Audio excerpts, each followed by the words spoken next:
T20 ప్రపంచ cup 2026లో న్యూజిలాండ్పై team India సాధించిన అద్భుత విజయం క్రికెట్ ప్రపంచంలో సరికొత్త ఉత్సాహాన్ని నింపింది.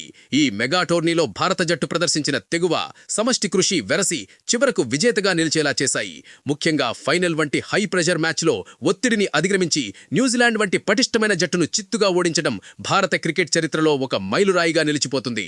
అహ్మదాబాద్లోని నరేంద్ర మోదీ స్టేడియం వేదికగా జరిగిన ఈ పోరు ముగిసిన అనంతరం భారత కెప్టెన్ సూర్యకుమార్ యాదవ్ తన భావోద్వేగాలను పంచుకుంటూ జట్టు విజయం వెనుక ఉన్న అసలు రహస్యాలను వెల్లడించారు. ఈ చారిత్రాత్మక విజయంపై సూర్యకుమార్ యాదవ్ మాట్లాడుతూ ఈ గెలుపు తాలూకు ఆనందం వర్ణించడానికి మాటల్లేవని ఆయన గుర్తు చేసుకున్నారు.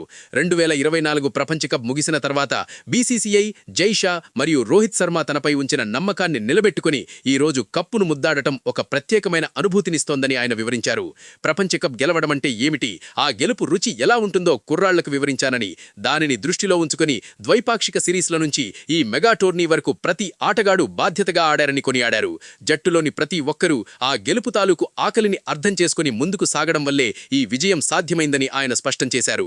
జట్టులోని కీలక ఆటగాళ్లైన సంజు శాంసన్, అభిషేక్ శర్మ మరియు వరుణ్ చక్రవర్తిల సామర్థ్యంపై తనకు పూర్తి నమ్మకముందని సూర్య తెలిపారు.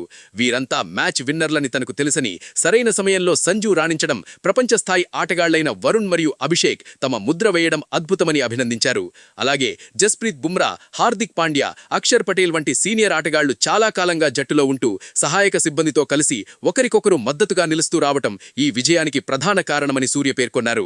ముఖ్యంగా స్టార్ బౌలర్ జస్ప్రీత్ బుమ్రా గురించి సూర్య ఆకాశానికెత్తేశారు. బుమ్రా ఒక తరానికి ఒక్కడు మాత్రమే పుట్టే అరుదైన బౌలర్ అని, అతన్ని దేశపు నిధిగా భావించవచ్చని సూర్య కొనియాడారు. మైదానంలో ఏం చెయ్యాలి, ఎప్పుడు ఎలా బౌలింగ్ చెయ్యాలి అనే విషయంలో బుమ్రాకు స్పష్టమైన అవగాహన ఉంటుందని, ప్రస్తుతం ప్రపంచ క్రికెట్ వ్యాపారంలో అతనే అత్యుత్తమ ఆటగాడని ప్రశంసించారు.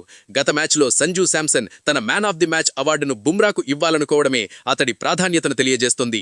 భవిష్యత్తులో కూడా బుమ్రా ఇలాగే భారత్కు విజయాలను అందించాలని, ఇలాంటి ఆటగాళ్లు జట్టులో ఉంటే ఎన్ని ప్రపంచ కప్పులైనా గెలవచ్చని సూర్యకుమార్ యాదవ్ తన ప్రసంగాన్ని ముగించారు.